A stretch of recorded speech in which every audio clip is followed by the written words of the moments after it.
Bon, bonjour à tous, merci d'être venus pour cette conférence de presse de présentation des journaux internationaux qui vont avoir lieu ce week-end, 5 et 6 août, avec un programme chargé, que ce soit au niveau politique, international avec les délégations, au niveau culturel.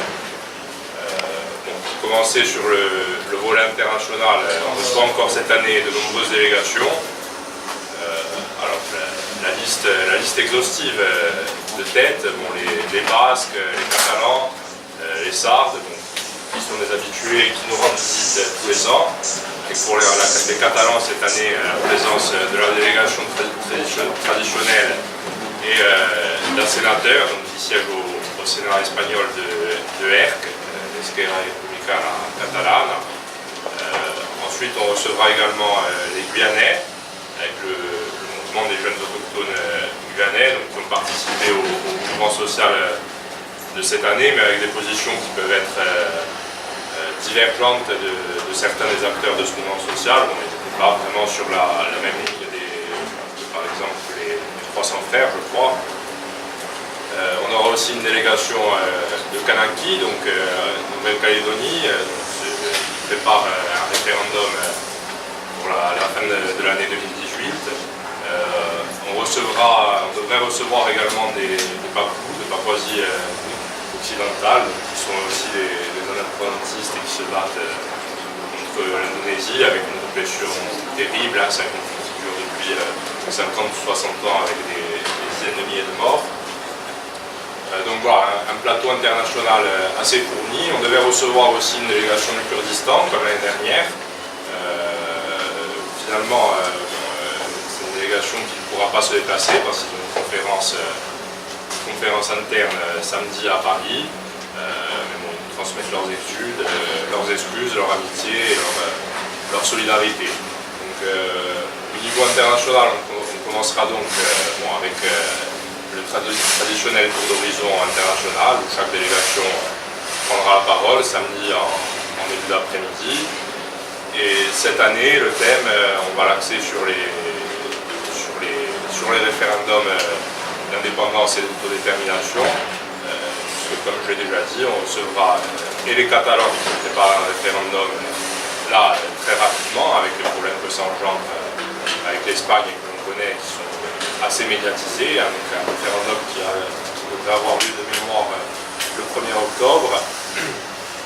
Et également avec les Kanaks qui aussi préparent leur référendum qui est issu, vous savez, des accords de Matignon suite aux événements de l'UEA dans les années 80. Donc c'est un processus qui a été co-construit avec l'État français et qui doit aboutir aujourd'hui, dans les années qui viennent, à un référendum d'autodétermination. Voilà, là, ce sera l'occasion de faire le point sur ces référendums d'autodétermination et d'indépendance.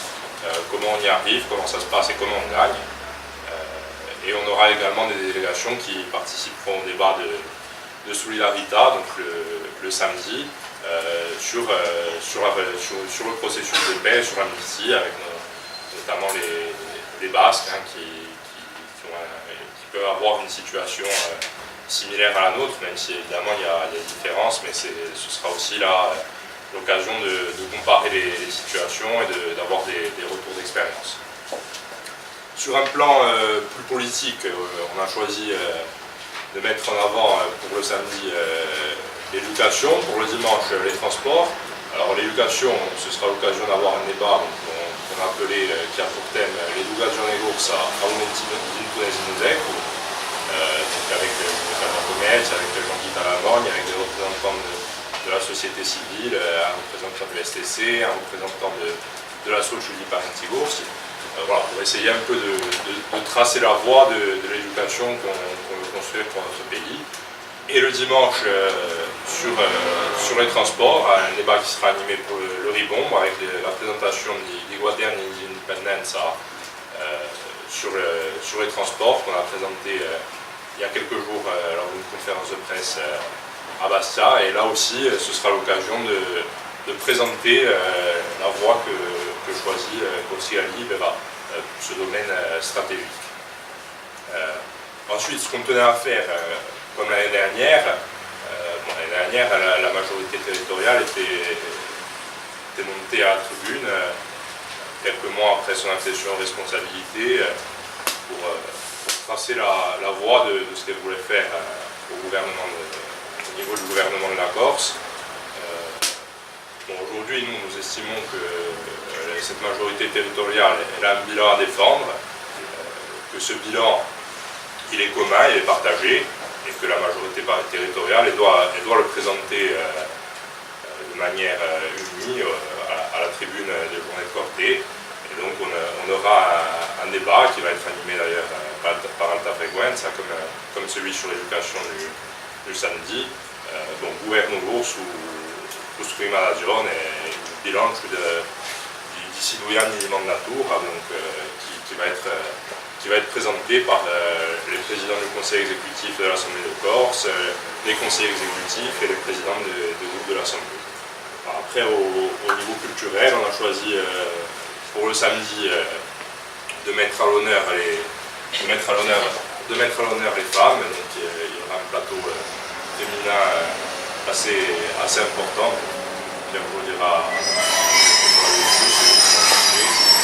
et pour le dimanche un concert traditionnel avec Horizonte et la culture. Voilà pour le programme.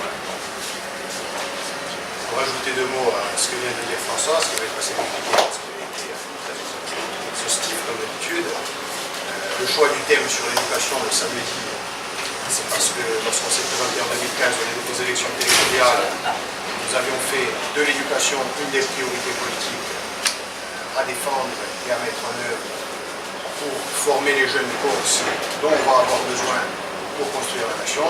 C'est pour ça que cette année nous avons décidé, dans le grand débat du samedi, d'axer principalement le sujet sur l'éducation en Corse. Ensuite, sur les transports, le choix de faire du quadrille ou du transport c'est aussi parce qu'il y a ce qui se passe à l'Assemblée de Corse. Ce qui se passe à l'Assemblée de Corse, c'est dans un cadre politique et juridique qui peut être contraint par des normes françaises, par des normes européennes. Il y a ce que nous souhaitons, nous, pour l'avenir, ce que nous souhaitons construire avec d'autres d'ailleurs en Méditerranée, notamment avec des îles comme la Sardaigne, comme le Baléares. Et c'est un document qui doit nous permettre de voir plus loin que ce que nous pouvons actuellement, dans le cadre contraint de la collectivité territoriale de Corse, mettre en œuvre dès aujourd'hui. Ensuite, nous sommes corsigalibres, nous sommes indépendantistes, nous restons indépendantistes. C'est pour ça que le grand débat international du dimanche va porter sur l'actualité politique à très court terme avec les référendums d'autodétermination en Kanaki et d'indépendance en Catalogne, que nous avons souhaité mettre à l'honneur cette année, car c'est un enjeu qui pour nous reste la finalité de notre combat politique. Cette année, nous avons la chance d'avoir, comme l'année dernière, un sénateur catalan qui est aux premières loges pour le combat de l'indépendance en Catalogne. C'est aussi une occasion pour nous de réaffirmer notre solidarité avec tous les peuples des États, ce qu'on appelle les États sans nation, et qui, selon nous, doivent s'inscrire dans un processus qui a déjà commencé en Europe et que nous avons la vocation à intégrer, qui est celui de l'émancipation des peuples et de l'indépendance des peuples qui aujourd'hui n'ont pas de nation sur le plan juridique reconnu. Et enfin, le grand débat du dimanche, donc le gouvernement se couche prima nation, mais c'est aussi notre façon de dire que depuis 1 an et demi que nous sommes aux responsabilités à la collectivité territoriale de Corse, un certain nombre de choses ont été engagées malgré le cadre contraint dont je parlais il y a 2 secondes, et qu'il nous faut absolument continuer sur cette voie, sur la voie de l'unité, et sur la voie de la continuité aussi du travail engagé, car on le sait, on ne pourra pas tout faire en 6 mois, mais le travail qui a été engagé est colossal, et il nous faut le continuer.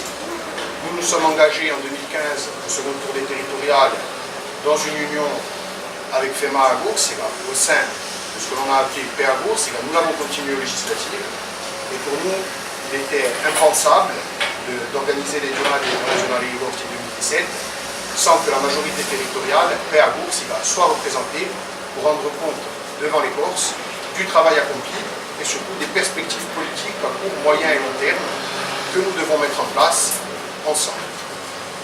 Donc, Pierre, je suis peut-être ajouter quelque chose sur le culturel. Sur le culturel, donc, comme François l'a dit, donc, le dimanche traditionnel avec Horizon qui est l'arc rouge. Et le samedi, on a voulu mettre en lumière, à travers un concert que l'on a appelé Donner des consignes chez la Libertà, donc les femmes et rappeler leur place dans la société corse et leur combat qui était souvent courageux, de détermination. Donc, le plateau va comprendre 6 chanteuses, Diana Zalicet, Francine Macial, Anna Roux, Victoria Housset, Michel Saint-Marchi. 6. Diana Zalicet, Patricia Tachi. Voilà. Donc plateau très, très important et ça ne changera pas.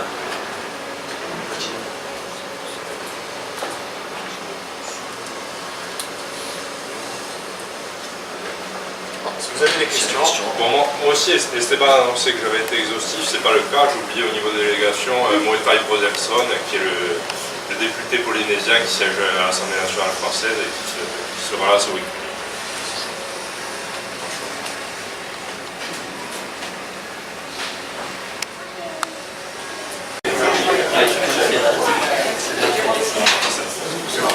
Bon, je vous remercie alors.